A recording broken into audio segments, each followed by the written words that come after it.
Les débuts de Clubhouse? Yo mec, dis-moi, j'ai une idée de ouf. Est-ce que ça te dirait de faire progresser les joueurs de tennis en faisant des vidéos et en les mettant sur internet? Quoi? Tu veux faire progresser les joueurs de tennis sur internet? Alors oui, je vous l'accorde, au début, cette idée semblait bien bancale. En plus, à cette période-là, on était tous les deux en train de finir notre diplôme d'ingénieur en informatique. Le rapport avec le tennis? Eh bien, figurez-vous qu'il y en a un. Bon, je vous fais rapidement le topo. À 15 ans, je donne mes premiers cours de tennis. À 20 ans, j'ai ma licence de sport, option tennis. Et puis juste après, plutôt que de foncer tête baissée dans le milieu du tennis, je me dis que l'informatique c'est quand même pas mal et que c'est quand même des compétences qui sont importantes. Et donc au final, je me retrouve dans un milieu où on apprend à coder et où on fait des maths. Alors je vous l'accorde, à première vue, aucun rapport avec le tennis. Sauf que c'est quand même là-bas où j'ai rencontré le mec le plus mordu de tennis que je connaisse, Grégoire. Et franchement, je dois bien vous le dire, en tant que passionné de tennis, c'est impossible de le louper. Vous savez, c'est le genre de mec qui est abonné à Tennis TV et qui est capable de regarder un match de l'Open 13 de Provence en amphi entre Gilles Simon et Peter Gojowczyk. Et sans déconner, moi en 2016, je savais même pas que ça existait Tennis TV. Donc forcément, j'ai pas pu le louper et cette passion pour le tennis nous a rapprochés, si bien qu'au final, on publie notre première vidéo sur YouTube le 26 septembre 2019. Et franchement, c'était pas Jojo.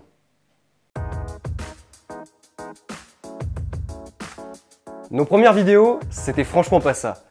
C'était mal cadré, on était raides comme des manches à balai, on passait un peu d'un sujet à un autre sans raison, et en plus de ça, on était aussi très bien coiffés. Enfin bref, c'était vraiment pas fou. Après, pour être honnête avec vous, on dirait pas comme ça, hein, mais quand vous commencez sur YouTube, vous avez littéralement 20 000 choses à savoir. Vous devez trouver un sujet qui est intéressant, vous devez écrire le script de la vidéo de façon à ce qu'elle soit agréable à regarder, vous devez trouver le bon endroit pour vous filmer, vous devez apprendre à parler devant une caméra, faire les illustrations, le montage. Enfin bref, au début, vous prenez un peu une claque. Ah, et puis j'oubliais, détail très important, vous devez aussi trouver un moyen de promouvoir vos vidéos. Bah oui, parce que sinon, avec vos 50 abonnés au début, vous pouvez être sûr que si vous faites rien, bah personne ne va la regarder votre vidéo. En gros, vous aurez 15 vues, il y aura votre maman et les quelques potes que vous aurez réussi à traîner devant la vidéo, tout en les convoquant au passage d'appuyer sur j'aime et de s'abonner pour le référencement. D'ailleurs, c'est une technique qui marche encore très bien aujourd'hui, ça. Donc nous, ce qu'on a fait, c'est qu'on a publié nos vidéos sur des groupes Facebook de tennis. Comme ça nous a permis de gagner un peu en visibilité et de ramener quelques personnes sur la chaîne. Bon, le seul truc, c'est qu'il fallait qu'on fasse un peu attention à pas trop passer pour les gros lourds qui spamment juste pour avoir des vues. Bon Grégoire, je crois qu'on peut quand même dire la vérité. On a quand même bien spammé. Ouais, bon, c'est vrai. Mais n'empêche que c'est grâce à cette technique qu'on a eu nos premières vues sur YouTube et qu'au bout de 3 mois, donc fin décembre 2019, la chaîne a commencé à bien décoller. Mais fin 2019, il n'y a pas que ça qui a décollé. Il n'y a pas à dire, 2020, ça n'a pas été une année comme les autres. De notre côté, ça avait commencé très fort puisqu'on s'est rendu à l'Open d'Australie. En fait, si on a fait ça, c'est parce qu'à la base, on a toujours eu en tête d'aller voyager après l'obtention de notre diplôme. Vous savez, c'est le fameux cliché du jeune diplômé qui part en voyage juste après avoir fini ses études. Eh bien nous, on était en plein dedans. Et donc au final, aller à l'Open d'Australie, ça a été un peu une excuse pour commencer ce voyage. Donc on a pris nos billets, direction l'Australie. Et curieusement, une fois qu'on est à l'autre bout du monde, c'est là que la chaîne commence à décoller, si bien qu'on n'est plus obligé de spammer les différents groupes Facebook. Mais le plus fou là-dedans, c'est qu'on a commencé à recevoir quotidiennement des mails de joueurs qui cherchent à progresser.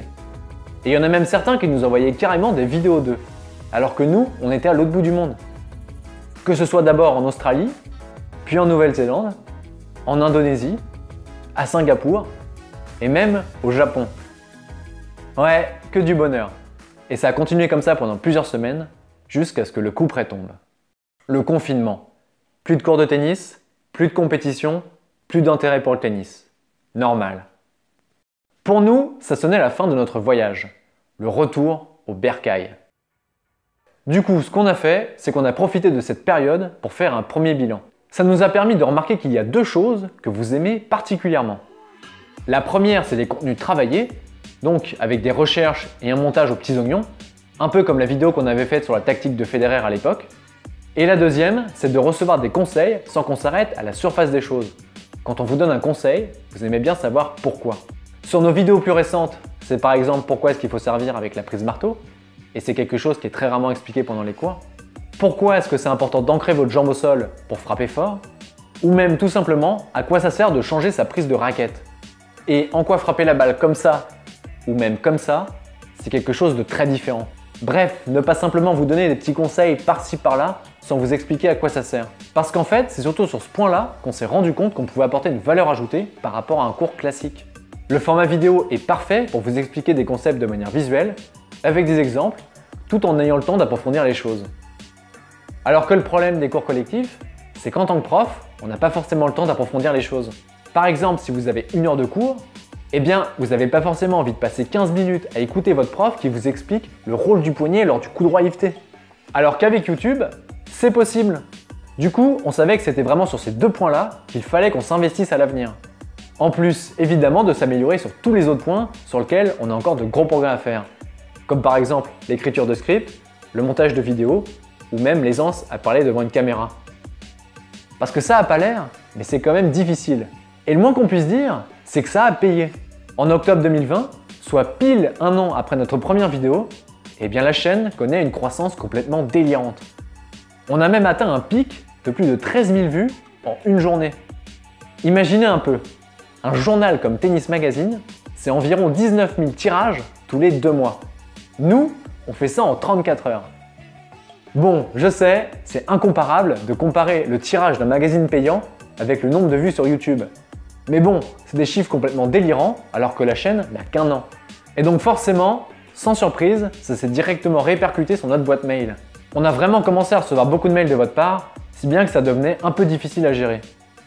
Et c'est donc à ce moment-là qu'on a décidé avec Grégoire qu'il était temps de relever un nouveau challenge.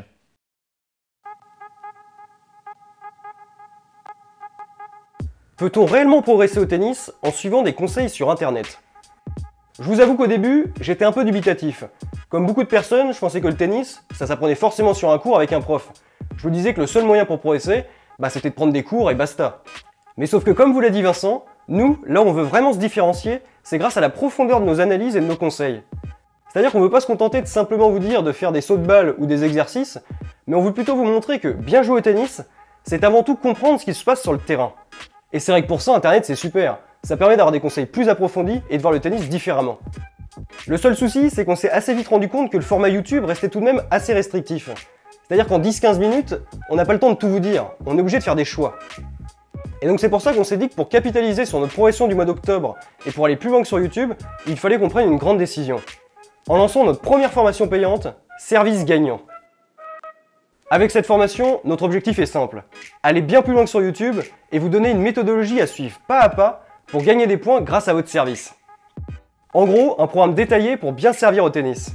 Cette formation nous a pris beaucoup de temps parce qu'on voulait vraiment faire quelque chose qui soit à la fois simple à suivre, mais très complet. Et d'ailleurs, au passage, c'est assez marrant parce que ça a aussi été l'occasion d'utiliser un peu nos compétences en informatique, notamment pour créer l'espace de formation et pour paramétrer notre site comme il faut. Donc comme quoi, même pour le tennis, ça peut servir. Suite au lancement de la formation, on n'a vraiment pas été déçus, parce que beaucoup d'entre vous ont tout de suite été intéressés. Vos retours ont été très bons, et on peut dire que c'est vraiment à ce moment-là que notre projet a pris forme pour de vrai. Depuis, on peut suivre la progression de nos joueurs semaine après semaine, soit par mail, soit par téléphone, et ça nous démontre jour après jour que même avec Internet, on peut progresser au tennis.